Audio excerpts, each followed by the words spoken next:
persecution of Christians in the Colosseum. A historical overview. The Colosseum, an iconic symbol of ancient Rome, stands as a monumental testament to the architectural prowess of the Roman Empire. However, beneath its grandeur lies a darker aspect of its history, the persecution of Christians, particularly during the early centuries of the Common Era. This essay explores the historical context, accounts of Christian martyrdom, and the lasting impact of these events on Christian thought and Roman society. Historical context. The early years of Christianity emerged during a time of profound social and political turmoil within the Roman Empire. Initially, Christianity was seen as a sect of Judaism. However, as it began to evolve and attract more followers, it also gained the attention of Roman authorities.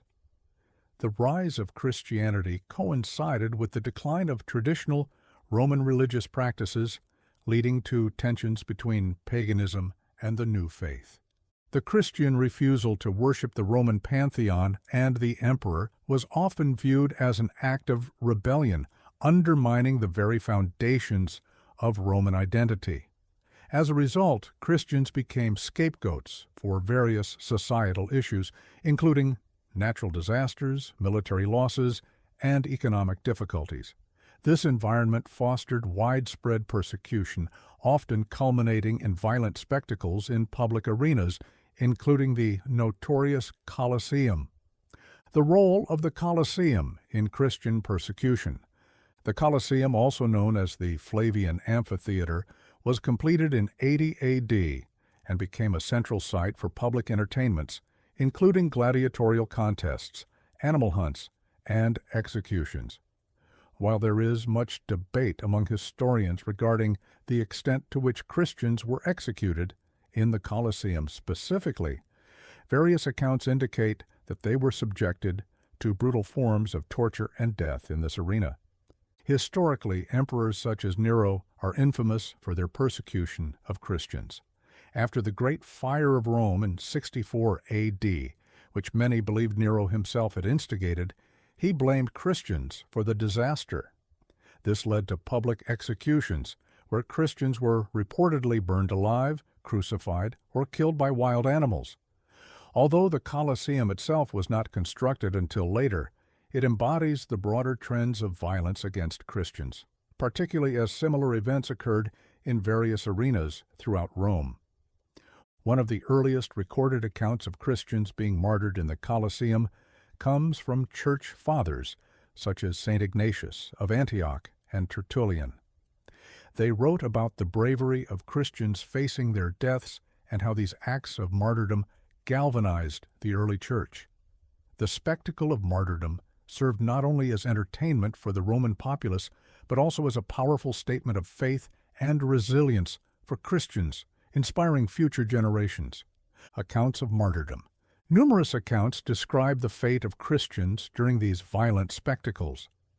Among the most notable figures is Saint Perpetua, a young noblewoman whose martyrdom in Carthage in 203 A.D. has been commemorated through her writings. While her death did not occur in the Colosseum, it reflects the same brutal context where Christians faced lions and gladiators. The stories of such martyrs became symbolic of the struggle between faith and the forces of oppression, providing a narrative that reinforced Christian beliefs in the face of persecution. The apocryphal Acts of Paul and Thecla, though not directly linked to the Colosseum, also highlights the themes of courage and defiance in the face of a brutal Roman entertainment culture. These stories, whether factual or embellished, contributed to a growing cult of saints, which further solidified the idea of martyrdom in Christian theology. Legacy and impact. The legacy of Christian martyrdom in the Colosseum and beyond had profound implications for both Christianity and the Roman Empire.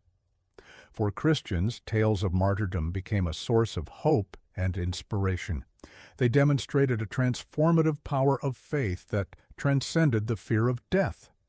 The notion of dying for one's beliefs became central to Christian identity, ultimately contributing to the faith's growth and consolidation. Moreover, As the Edict of Milan in 313 AD legalized Christianity, and later as it became the state religion of the Roman Empire under Constantine, the narrative of persecution shifted. The Colosseum, once a site of suffering for Christians, was later revered as a symbol of faith and resilience. Today, it serves as a poignant reminder of the early challenges faced by Christians and the ways in which suffering and sacrifice are memorialized within the faith. Conclusion. The Colosseum stands as a powerful metaphor for the conflict between early Christianity and the Roman Empire. The persecution of Christians within its walls, marked by violent spectacles and martyrdom, shaped not only the identity of Christianity but also influenced broader societal attitudes towards faith and belief.